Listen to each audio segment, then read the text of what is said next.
Hello guys, welcome back to commerce friendly. अभी बज रहे हैं शाम के 6। 1 घंटा हुआ है from the end of CA foundation January 2021 law and BCR exam, and now what we are going to do is discuss the suggested answers for this paper. According to many students, paper की अगर मैं बात करूं तो they believe कि paper जो था वो ज़्यादा मुश्किल नहीं था, बट इट वॉज बिट लेंदी। होता है पेपर अगर आसान होगा तो थोड़ा सा पेपर जो है वो लेंदी होता है paper. So paper was overall not very tough, but paper जो है उस पर थोड़ी सी स्पीड की आपको ज़रूरत थी कि आपको स्पीड मेंटेन करनी थी। बात करूं अगर मैं लॉ की, तो एज आई ऑलवेज सेड कि लॉ के लिए इट्स इंपॉर्टेंट कि आप केस स्टडीज के लिए 3 चीज़ें ज़रूर पढ़ के जाइए: examples, case laws and May 21 की मॉड्यूल। तो कॉन्ट्रैक्ट एक्ट के तो काफ़ी ज़्यादा क्वेश्चंस जो हैं वो केस स्टडी वाले एग्जाम्पल से ही बनकर आए। जैसे कि बात करूं अगर मैं क्वेश्चन नंबर 1 के ए पार्ट की, तो वो कहता है कि मिस्टर एस, जिनकी एज है 58 years, was employed in a government department. He was going to retire after 2 years. लेकिन मिस्टर डी ने उनको एक प्रपोजल दिया कि मिस्टर एस को कि वो अप्लाई कर लें for voluntary retirement from his post, so that कि मिस्टर डी जो है वो अपॉइंट हो जाए उनके प्लेस पर। मिस्टर डी ने उस ऑफर के लिए, उस चीज़ के लिए उन्हें 10 लाख रुपए का सम जो है वो ऑफर किया। अब मिस्टर एस जो है उन्होंने फर्स्ट इंस्टांस में तो उस ऑफर को रिफ्यूज कर दिया, लेकिन लेटर ऑन उनको लगा कि उनकी जो 2 साल की सैलरी है उसके डबल उनको पैसा मिल रहा है। सो उन्होंने अग्री कर लिया कि वो कंसिडरेशन रिसीव कर लेंगे और वॉलेंट्री रिटायरमेंट ले लेंगे। क्वेश्चन कहता है कि क्या ये अबव एग्रीमेंट वैलिड है। अब प्रूव करता हूं कि मैं क्यों सही था।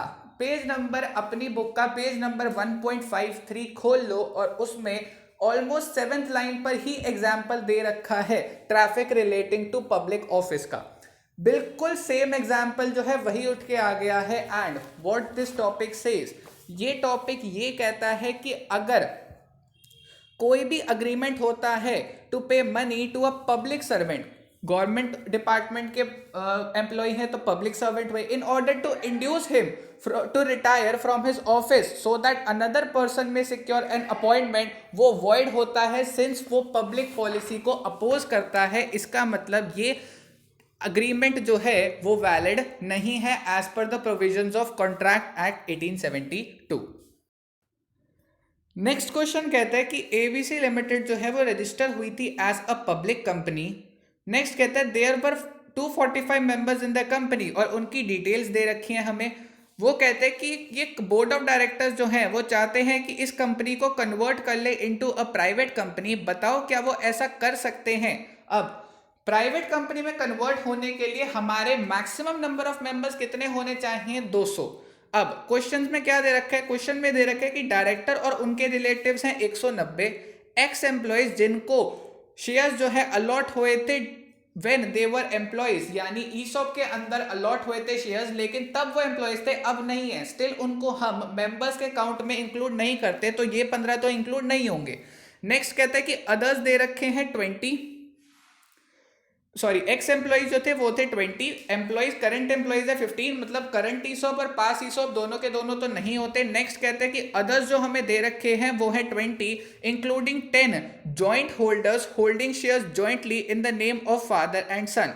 मतलब अदर्स हैं 20 जो कि क्या है, 10 जिनमें से जॉइंट ओनर्स हैं। मतलब टोटल कितने हो गए? 10, क्योंकि every joint holder shall be counted as one.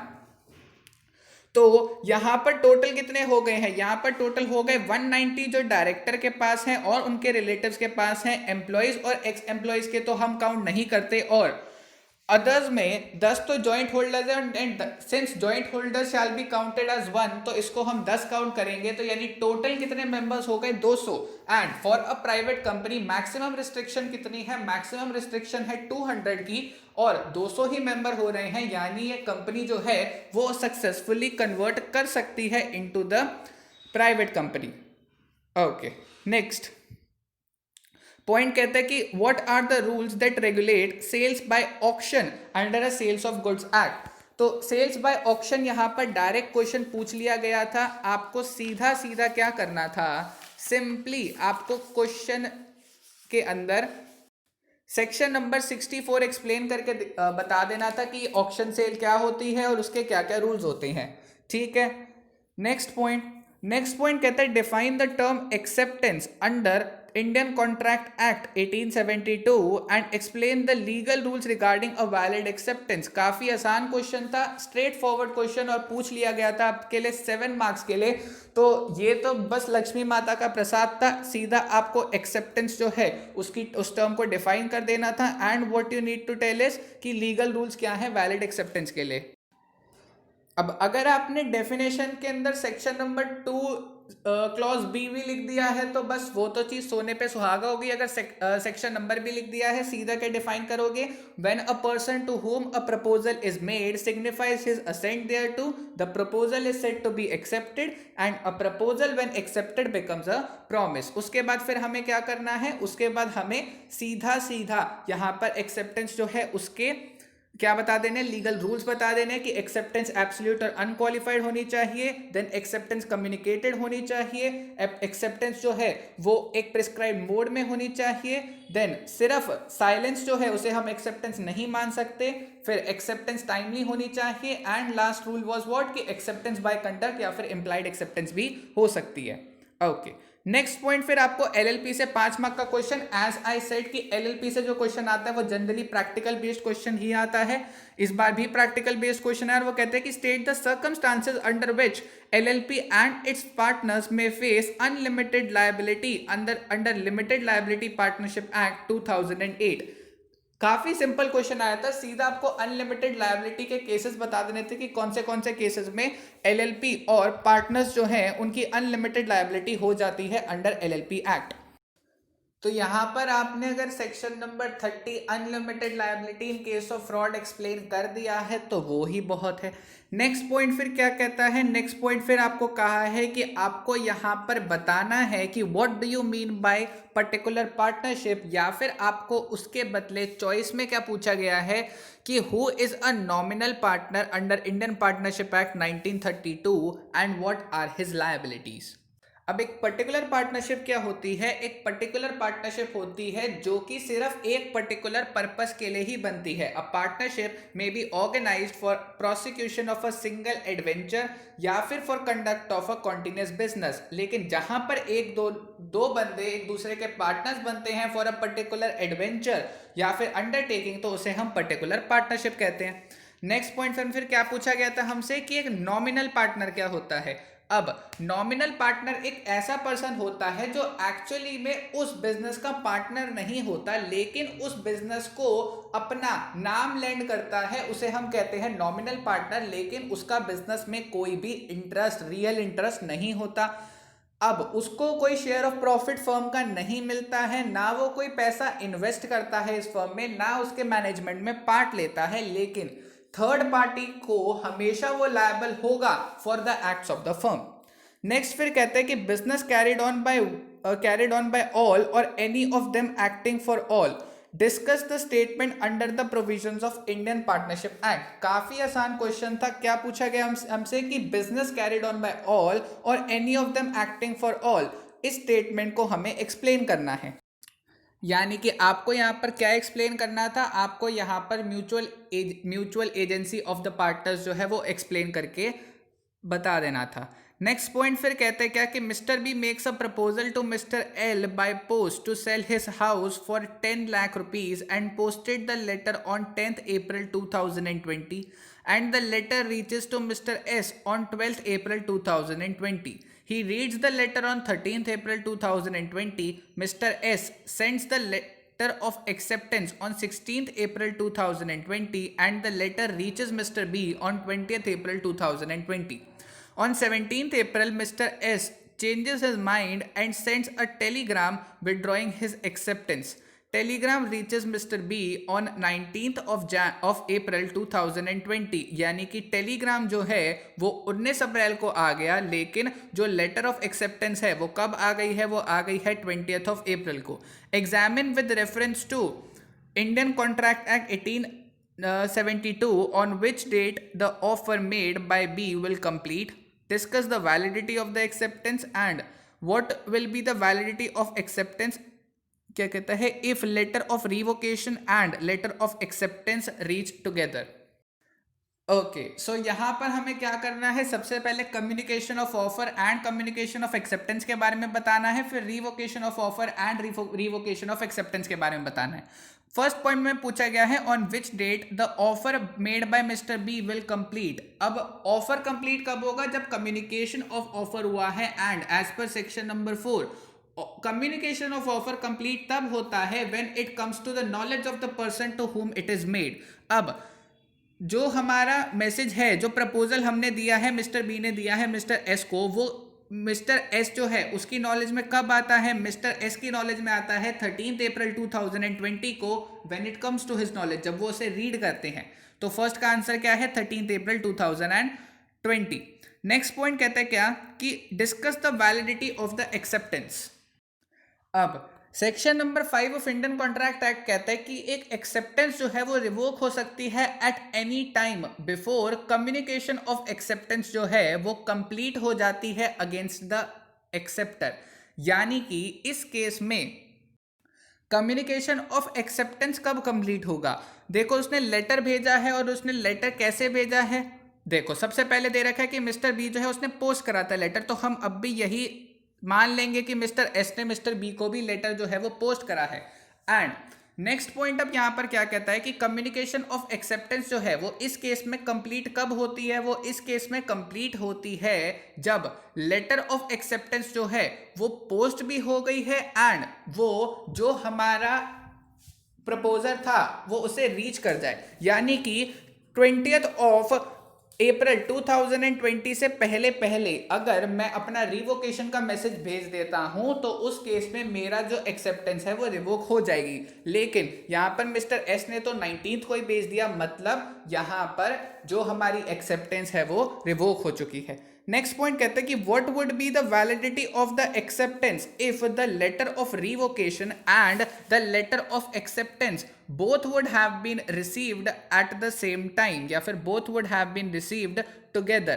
अब अगर कभी ऐसी सिचुएशन आ जाती है जहां पर लेटर ऑफ रिवोकेशन और साथ के साथ क्या लेटर ऑफ एक्सेप्टेंस दोनों के दोनों एक ही टाइम पर क्या कहते हैं, एक ही टाइम पर पहुंच जाते हैं, तो उस केस में वैलिडिटी ऑफ एक्सेप्टेंस की जब बात आती है तो उस केस में अब जब भी ऐसी सिचुएशन आती है तो वो डिपेंड करता है कि जो हमारा प्रपोजल है वो इन दोनों चीजों में से किस चीज को सबसे पहले पढ़ता है। If he reads the letter of acceptance first, तो उस सिचुएशन में क्या होगा, एक्सेप्टेंस जो है वो वैलिड हो जाएगी। लेकिन अगर वो रिवोकेशन का लेटर पहले पढ़ लेता है then in such situation acceptance जो है वो रिवोक हो जाएगी।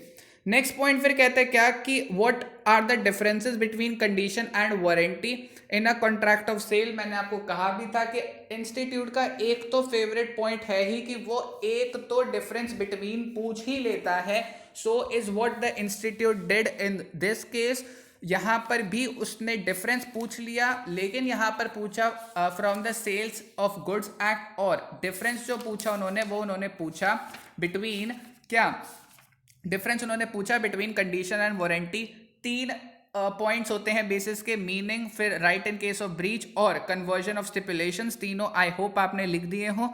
नेक्स्ट पॉइंट कहता है also explain when shall a contract a breach of condition be treated as a breach of warranty under the provisions of sales of goods act 1930। तो हमें बताने हैं ऐसे केसेस जहां पर कंडीशन जो है उसे हम वारंटी ट्रीट करेंगे, यानी हमें सेक्शन नंबर 13 को एक्सप्लेन कर देना है। आसान क्वेश्चन 6 मार्क के लिए। नेक्स्ट पॉइंट फिर कहते हैं कि एम एन और पी पार्टनर्स हैं इन अ फर्म ने ऑर्डर करा जेआर लिमिटेड को to supply the furniture. P जो है उसकी डेथ हो जाती है and M and N continue the business in the firm's name. The firm did not give any notice about P's death to the public or the person dealing with the firm. The furniture was delivered to the firm after P's death. Fact about his death was known to them at the time of delivery. Afterwards, the firm became insolvent and failed to pay the price of furniture to JR Limited. पहला point कहता है क्या P की estate जो है वो liable होगी for the price of furniture purchased by the firm. अब इस क्वेश्चन की मैं बात करूं तो this question is very similar to the example जो कि दे रखा है आपकी आईसीआई की मॉड्यूल में पेज नंबर 3.36 पर। अब वो एग्जाम्पल कहते हैं कि एक्स जो है वो एक पार्टनर है फर्म का, और वो एग्जाम्पल कहते हैं कि फर्म ने गुड्स ऑर्डर करे थे एक्स की लाइफ टाइम में, लेकिन गुड्स डिलीवर हुए थे एक्स की डेथ के बाद। तो उस केस में एक्स की एस्टेट जो है वो उस डेट के लिए लायबल नहीं होगी। ठीक है, यानी कि इस सिचुएशन में क्या होगा, पी की प्राइवेट एस्टेट जो है वो फर्नीचर के प्राइस के लिए फर्म को लायबल नहीं होगी। Only the surviving partners that is M और एन, वो दोनों ही लायबल होंगे। नेक्स्ट पॉइंट कहते हैं whether does it make any difference if JR limited supplied the furniture to the firm believing that all the three partners are alive. Answer is still false. Reason being कि अगर एक partner जो है उसकी death हो जाती है तो पार्टनर की जो एस्टेट होगी shall not be liable for any future obligations of the firm, irrespective of the fact कि हमने कोई पब्लिक नोटिस दिया है या नहीं दिया, या फिर हमने हमारी जो भी हमारी कॉन्ट्रैक्टिंग पार्टीज हैं उन्हें बताया हो या ना बताया हो। आसान क्वेश्चन था ये भी। नेक्स्ट क्वेश्चन में कहते हैं कि mister T was a retail trader of fans of various kinds. Mr. M came to his shop and asked for an exhaust fan for kitchen. Mr. T showed him various brands and Mr. M approved a particular brand and paid for it. Fine. Fan was delivered at Mr. M's house, and at the time of opening of the packet he found that it was a table fan. He informed Mr. T about the delivery of the wrong fan. Mr. T refused to exchange the same, saying that the contract was complete after delivery of fan and payment of price.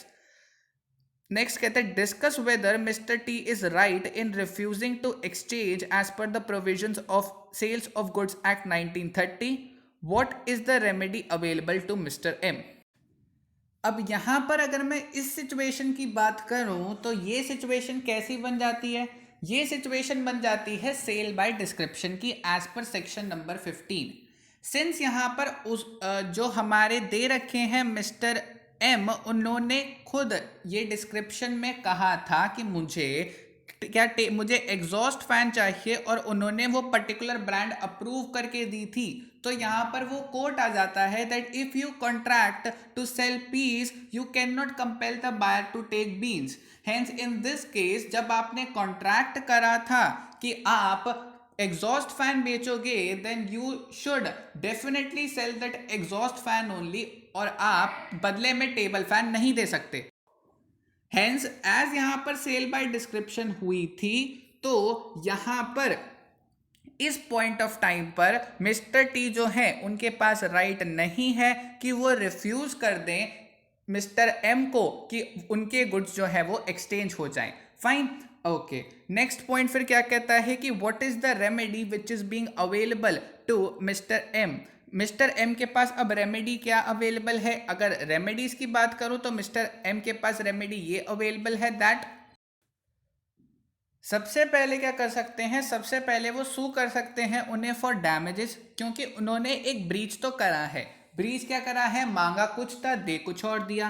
Plus उसके साथ साथ हम ये भी कह सकते हैं कि वो उन्हें सू कर सकते हैं, किस लिए वो उन्हें सू कर सकते हैं क्योंकि उन्होंने डिलीवरी नहीं करी ऑफ द सेड गुड्स। ठीक है, ओके। नेक्स्ट पॉइंट क्या कहते हैं, वो कहते हैं explain the doctrine of indoor management under the companies act, also right the circumstances जहां पर आउटसाइडर जो है वो इंडोर मैनेजमेंट जो है उसे क्लेम नहीं कर सकता। यानी यहां पर हमसे पूछी गई थी इंडोर मैनेजमेंट और उसकी 3 एक्सेप्शंस कौन सी हैं, वो एक्चुअल या फिर constructive knowledge of irregularity, suspicion of irregularity और फोर्जरी।